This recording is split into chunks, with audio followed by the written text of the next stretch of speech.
తరువాత 200 సంవత్సరాల ఈ దేశాన్ని దోచుకుతున్నటువంటి బ్రిటిష్ వాళ్ళు ఆ దేశానికి ఋషి శౌనకని హిందూ ప్రధానమంత్రి అయితే ఆయన భార్య కూతురు లక్ష్మీదేవి పూజ చేస్తే బ్రిటిష్ వాళ్ళ రాజసౌధము బకింగ్హామ్ ప్యాలెస్ లో హిందూ పండుగ జరిగిన తర్వాత లక్ష్మీ పూజ జరిగిన తర్వాత దీపావళి పండుగ చేసిన తర్వాత ఇక్కడ దేవాలయం కట్టారు.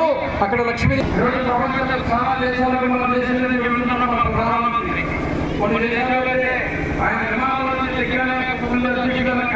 దండం పెట్టున్నారు. ఎందుకంటే తెలుసా, రాష్ట్రీయ స్వయం సంఘము 100 సంవత్సరాల నుంచి ప్రారంభం చేస్తున్నది. సుశీలం జగజ్జేనం భవే.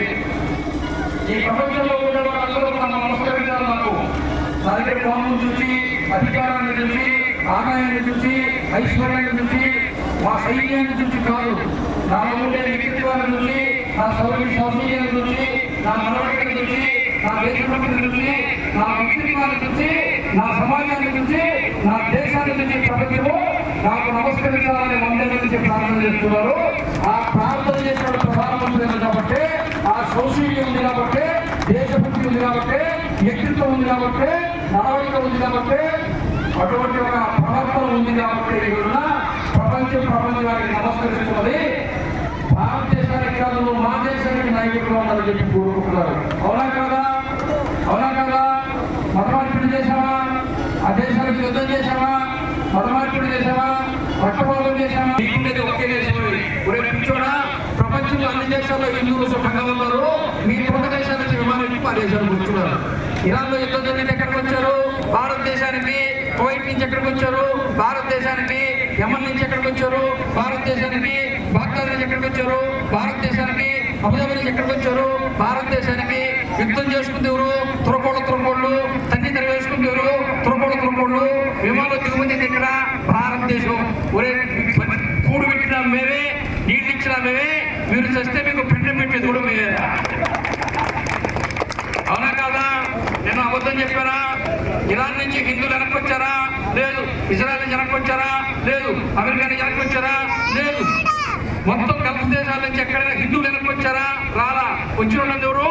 అక్కడ పుట్టి, అక్కడ పెరిగి, అక్కడే ఉండే ఆ దేశ పూర్లే ఇక్కడ ఉండే చచ్చిపోతాం, భారతదేశానికి వచ్చి బతికిపోతామని వెళ్తే మీకు కూడా ఫ్రీగా ఏరోప్లేన్ వేసి నరేంద్ర మోడీని తీసుకొచ్చి మధ్యాహ్నం భోజన పథకం పెట్టి బతికిస్తున్నాడు. అవునా కదా? వినాలా వద్దా? చెప్పాలా వద్దా? అందుకోసమే హిందువులందరూ ఐకమత్యంగా ఉండాలా వద్దా? చాలా మంది చెప్తున్నారు గడప దాటితే హిందువులను గడప లోపల కులవని. నేను ఊరికే చెప్తున్నాను, మనవరం కలిసి ఉండదు. దాని గురించి కాదు.